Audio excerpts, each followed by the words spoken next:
یہ بات تو ہم سب جانتے ہیں کہ البرٹ آئن اسٹائن دنیا کا سب سے بڑا جینیس تھا۔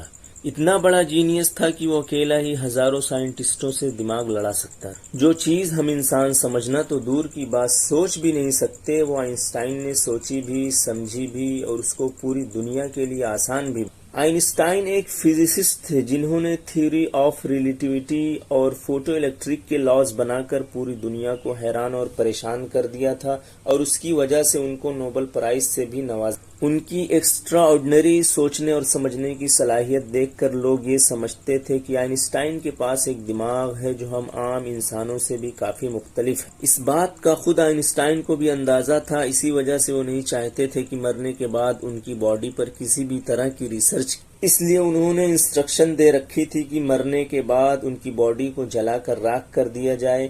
لیکن پھر وہی ہوا جس کا آئن اسٹائن کو ڈر تھا۔ 18 اپریل 1955 کو جب پرنسٹن ہاسپٹل میں آئن اسٹائن کا انتقال ہوا تو ڈاپسی یعنی موت کی وجہ جاننے کے لیے جو ڈاکٹر آیا، اس نے چپکے سے آئن اسٹائن کا دماغ نکال لیا، کیونکہ اس کو یہ جاننے کی کیوریوسٹی تھی کہ دنیا کے سب سے بڑے جینیس کے دماغ میں آخر ایسا۔ آئن اسٹائن کا برین چرانے والے ڈاکٹر تھامس ہاروی تھے، جن کو اپنے ساتھ ہونے والے انجام سے زیادہ اس اسپیشل برین کو اسٹڈی کرنے میں دلچسپی تھی۔ کچھ دنوں کے بعد جب پرنسٹن ہاسپٹل کو ڈاکٹر ہاروی کی اس حرکت کا پتہ چلا تو انہیں اپنی جاب سے ہاتھ دھونا۔ لیکن ڈاکٹر ہاروی البرٹ آئن اسٹائن کے بیٹے ہنس البرٹ سے جیسے تیسے کر کے یہ پرمیشن لینے میں کامیاب ہو گئے کہ اس کے باپ کے اسپیشل برین کے اندر چھپے رازوں کو دنیا کے سامنے لانا۔ اس دن کے بعد سے شروع ہوا ایک لمبا ترین سفر۔ ڈاکٹر ہاروی ایک پیتھالوجسٹ تھے جو صرف پوسٹ مارٹم کرنا جانتے تھے۔ ان کا صرف خیال تھا کہ وہ اتنے بڑے جینیس کے برین پر ریسرچ کر پائیں گے۔ اب کنڈیشن یہ تھی کہ ڈاکٹر ہاروی اپنی جاب سے ہاتھ دھو بیٹھے اور پیتھالوجسٹ کا عہدہ بھی۔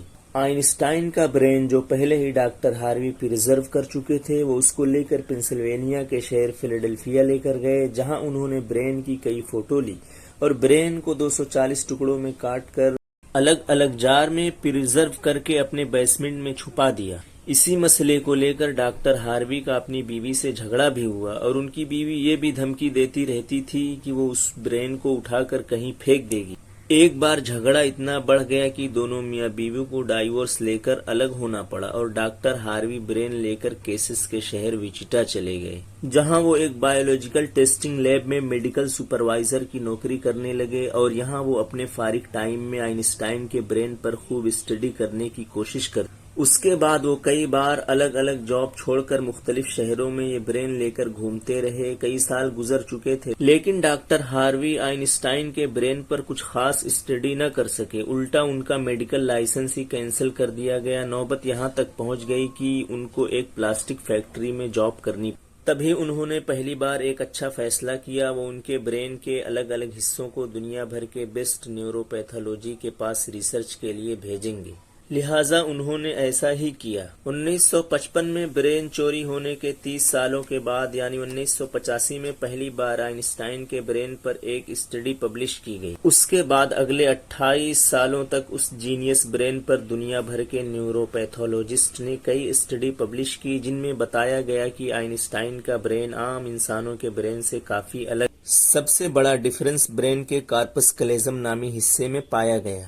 برین کے دونوں حصے آپس میں جس چیز کے تھرو کمیونیکیٹ کرتے ہیں اس کو کارپس کلیزم کہا جاتا ہے، اور آئن اسٹائن کا کارپس کلیزم عام انسانوں کے مقابلے میں کافی زیادہ بڑا تھا، یعنی اس کا لیفٹ اور رائٹ برین کا آپس میں بہت اسٹرانگ کنیکشن تھا، جس کی وجہ سے آئن اسٹائن ایک ہی وقت میں کافی کمپلیکس پرابلم اور سچویشن کو امیجن کر سکتے تھے۔ کارپس کلیزم کے بڑے ہونے کے علاوہ آئن اسٹائن کے برین کا پیٹرن بھی عام انسانوں سے کافی مختلف تھا، اور ریسرچر کا ماننا ہے کہ اس کی وجہ سے نیورون کا فلو کافی بہتر تھا۔ نیورون کے اچھے فلو ہونے کا مطلب یہ ہے کہ ان کی میتھمیٹیکل کیلکولیشن کی پاور کافی زیادہ اسٹرانگ۔ البرٹ آئن اسٹائن کمپلیکس میتھمیٹیکل پرابلم کو بغیر پین اور کاغذ کے اپنے دماغ کی مدد سے ہی سالو کرنے کی قابلیت رکھتے تھے۔ نیورون زیادہ ہونے کی ایک اور وجہ یہ بھی بتائی گئی کہ جب آئن اسٹائن کے برین کا وزن کیا گیا تو اس کا وزن 1230 گرام تھا، جبکہ عام انسانوں کا 1400 گرام ہوتا ہے۔ ریسرچر کا ماننا ہے کہ ان کے برین کی لائننگ کافی پتلی تھی، جن کی وجہ سے ان میں زیادہ نیورون پائے جاتے تھے، لیکن سب سے بڑا سوال ابھی وہیں تھا کہ کیا آئن اسٹائن اسپیشل برین کے ساتھ پیدا ہوئے تھے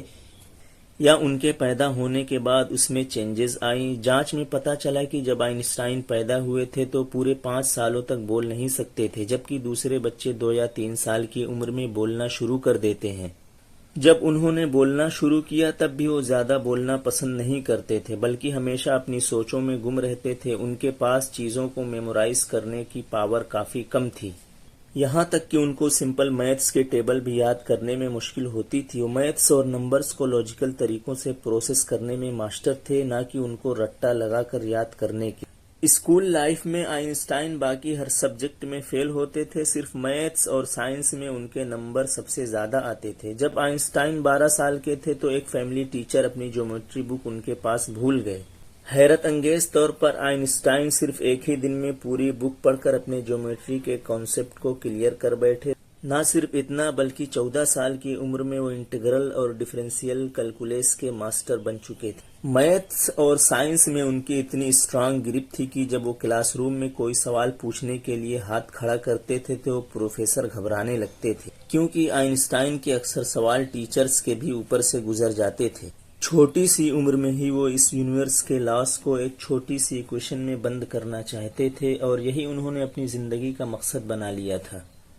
26 سال کی عمر میں آئنسٹائن نے 4 ریسرچ پیپر پبلش کر کے پوری دنیا کو حیران کر ڈالا، اور اسی وجہ سے ان کو پی ایچ ڈی کی ڈگری اور ہیومینٹی کے لیے اعلیٰ کردار ادا کرنے کی صورت میں نوبل پرائز سے بھی نوازا گیا۔ اس کا اندازہ آپ صرف اس بات سے لگا لیں کہ آج بھی آئنسٹائن کی ان تھیسس کے بنا سائنس بالکل ادھوری ہے۔ کئی ڈاکٹر اور سائنٹسٹ نے نتیجہ نکالا آئنسٹائن کا برین ان کے پیدا ہونے کے بعد اسپیشل بنا تھا، جس کی سب سے بڑی وجہ یہ تھی کہ جب ان کو اپنے سوالوں کا جواب نہیں ملتا تھا تو وہ خود اپنے دماغ کی مدد سے تلاش کیا کرتے تھے۔ چھوٹی عمر میں ہی ایسا کرنے سے ان کا برین ڈیولپ ہوتا گیا۔ آج بھی آئنسٹائن کا یہ ایکسٹراڈنری برین امریکہ میں واقع دی مٹر میوزیم میں موجود ہے، جس کو بڑی حفاظت سے مائکرواسکوپک فریم میں پریزرو کر کے رکھا گیا ہے۔